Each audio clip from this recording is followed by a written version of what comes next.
Hi, my lilies. Welcome back to my channel. And I would like to welcome all you beautiful lilies to another episode of the Blue Couch Talk. Yes, my couch currently is covered up right now. It's not blue, but it is my blue couch. And today I really want to dive deep into something personal with you all and just share with you some insights that can provide you some comfort in how to cope with anxiety. You know that song that goes like do do do do do do do do do do do? No? Let's try again.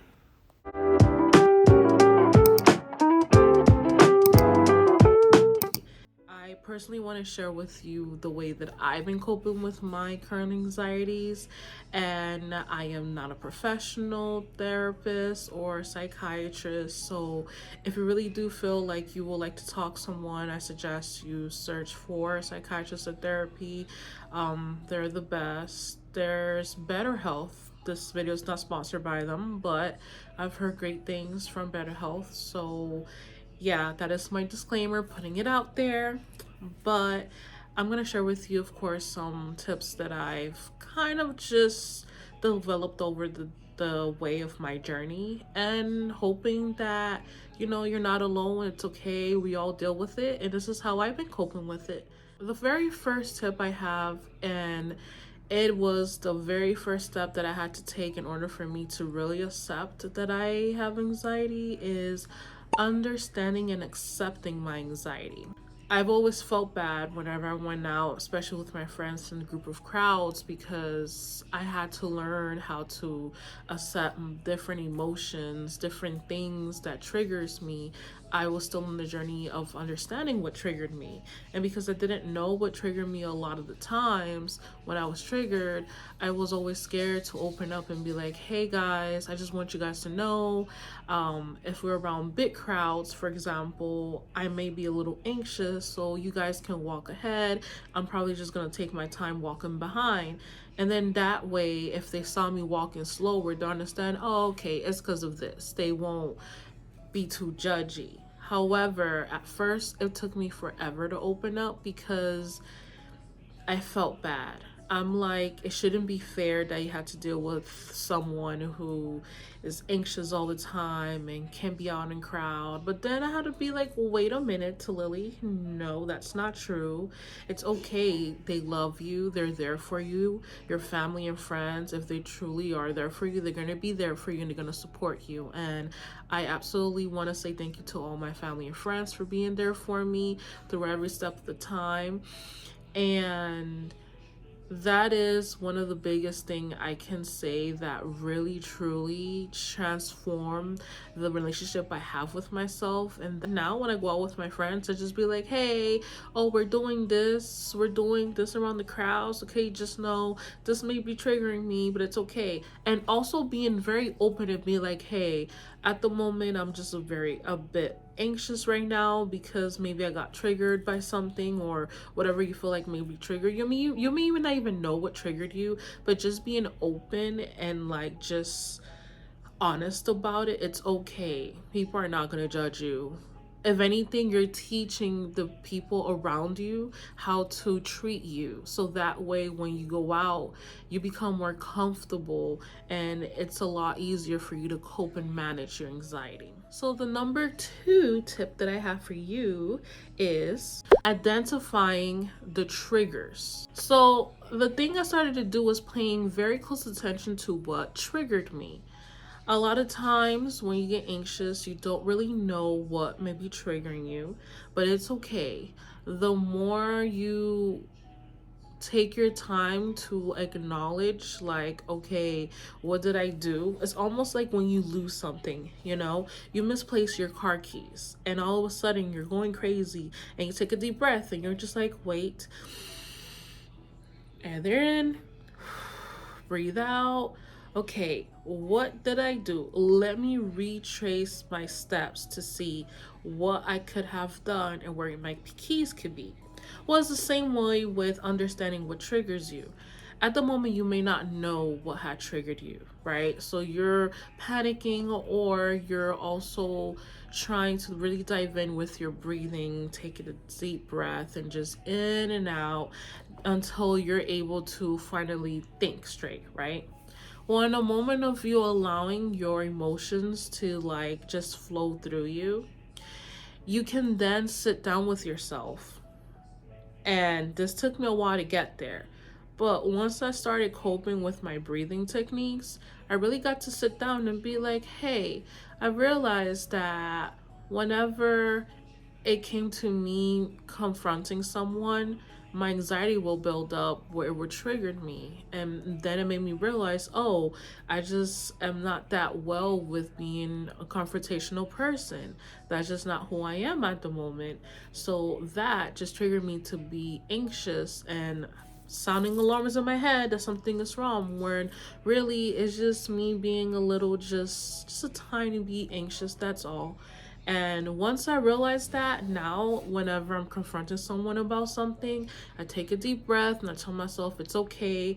I am allowed to feel the emotions that I'm feeling, and I am just simply being open about my emotions to someone else. And with that, I got to really heal, open up how I feel to others instead of keeping my emotions in, because I realized that I also was someone that didn't really like being open about my emotions because I didn't want to burden other people. Or, sometimes in society, being emotional is being shown as weakness when it really isn't. Really showing your emotions from time to time can be a relief of, instead of holding all the emotions in, letting it out in a healthy way, of course, can be so healing and transformative into your life. Tip number 3 that I have for you: being open with family and friends. So, being open to my family and friends goes hand in hand with the first tip, which is understanding and accepting my anxiety. But it's a lot more deeper. Being open with my family and friends, I really got to share some stories, or should I say experiences, that I've had to pretty much better help my family and friends understand me more and understand why I think the way that I do, why I feel the way that I do from time to time, and what could be those possible triggers that got me to where I'm at now. So, an example can be that very first time I had a panic attack, it took me forever to express to anyone the reason why I even had one. And once I started sharing my story of what got me to have my very first panic attack, I got to really release and shed back all those layers of being scared. And I really got to gain power back into myself and understanding it's okay. This is my story. This is what I went through. This is why I feel the way that I do. And this is why sometimes I get scared to have them again, because my very first time that I had one, it wasn't the best experience ever. But because I got to be very open about it, it helped me to really heal that part of me that I just didn't really want to face. And now sharing my story has not only helped pretty much me with healing, but it's helped others. Believe it or not, family and friends can also have little bits of anxiety in them that are probably built from time to time. And a lot of times we don't acknowledge or even realize that we may have anxiety. So maybe your story can go ahead hand in hand with maybe an experience that that friend or family member had, and they can also better understand, oh, wait a minute, I actually felt that way too when I did the exact same thing. That can explain why I acted the way that I did. Wow, your story really has helped me. So it's like hand in hand, you're helping yourself, helping others at the same time. And that really truly does help a lot along the way with really healing yourself. And sorry if I keep looking down, I have my trusty iPad where, of course, I took some notes. So that's what I'm referring back to. Taking my time and putting myself first. So, I don't know about you all, but I used to be a yes girl, and I still sort of kind of am. I am a people pleaser. I like making sure people are happy. I like being there for everyone. But with that comes its cons. Because I was people pleasing so much, I never took the time out of my life to go ahead and please myself. Hence why I started to get so anxious from time to time, because I never really got to sit with myself and really just have self-care days, me days. Now that's all I have. Every month I will schedule me days for myself, even if it's once a month. And that day consists of me pampering myself, getting facials, or washing my hair, or just me chilling and sitting by the TV and just watching what makes me happy, watching a comedy show. Anything that puts me at ease and makes me feel happy, it's a me day for me.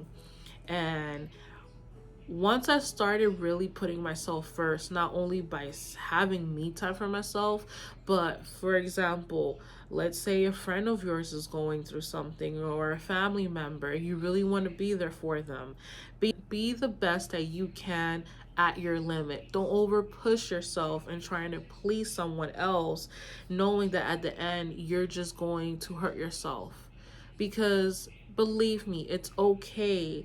And it's okay. Your friends, your family, they will understand that maybe you're just not able to be there for them at 100%, but they will get through it. It's okay. We are all individually very strong, and we don't need to be hand-holding every single person to be like, oh, well, no, because they rely on me so much. No, no, no, no, no, no, no. Sometimes the best way to help someone is by just holding space for them, listening to them, sometimes letting them go through what they have to go through and letting them face their own challenges and actually get through their challenges is the best way you can help someone, because now they're taking their responsibilities for themselves. And I had to take responsibility for coping with my own anxiety and my own issues and my own problems.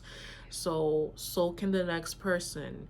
We have to let go of the, oh, but I'm that backbone. No.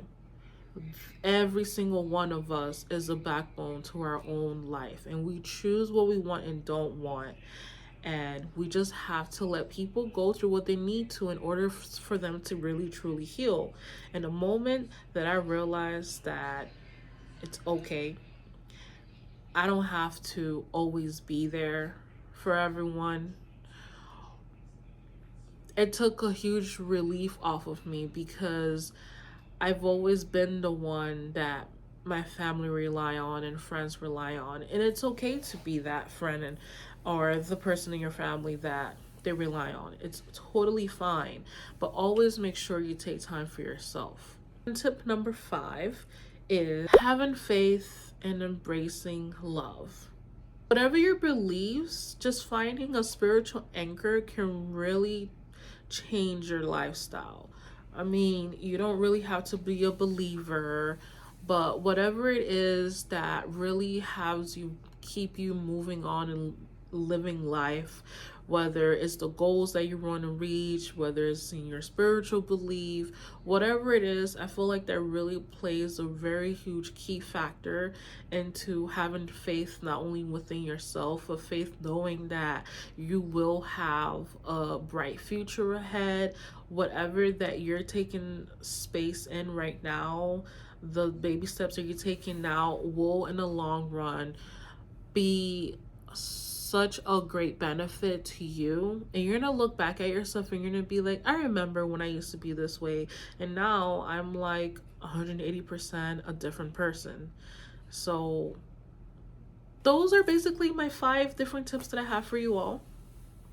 This is very short and simple, and I really like having this Blue Couch Talk series with you all. It might be a thing, I don't know, but I want to thank you guys all for always supporting me.